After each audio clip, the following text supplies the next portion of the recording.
Fuck you, fuck him, and fuck her shit too.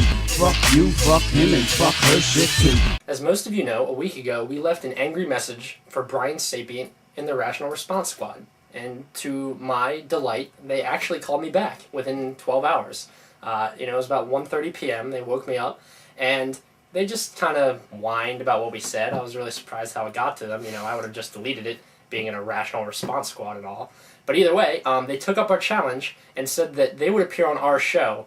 They didn't want us to appear on their show because they didn't want to give us the press. Which is, completely understandable, given that it would probably set a pretty bad precedent, if all we needed to do was state the facts regarding, Brian Sapient's erectile dysfunction in both intellectual and physical matters, and how that would sort of, pan out in later sort of interactions they had with other detractors. Very true. Yeah. You think they would want to avoid, showing people the unadulterated truth that is the New Line News Show.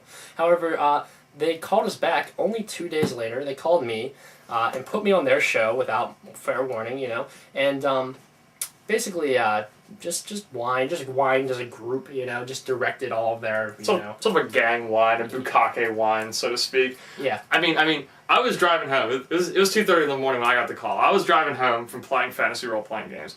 Kobe was fucking beating off and fixing himself a bowl of ice cream, also known as his Tuesday nights, right. And I had a pretty bad connection. I couldn't really hear what was going on for most of the time. And then I was disconnected like about 6 minutes into the conversation. Never called back. Right, like any upstanding radio program would do, not call you back after you were dropped. And then the rest of the conversation just staggered on and then went limp. Like most things in Brian Sapient's life, as, Mrs. Squad could probably tell you. Right. And really, these people have just proven everything correct that we said about them. I mean, they couldn't, do this in a cool way. They couldn't actually have a real debate with us, because I had something planned, but they didn't want to do it that way. They wanted to call me up and whine about, shit I know that I did.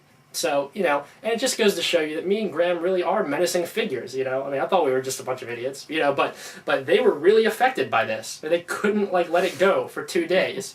And they were really affected, and, as most of Graham's ex-girlfriends can tell you, there's only 2 things you can do when you get a phone message from us, You can act like a bitch. Or you can kill yourself.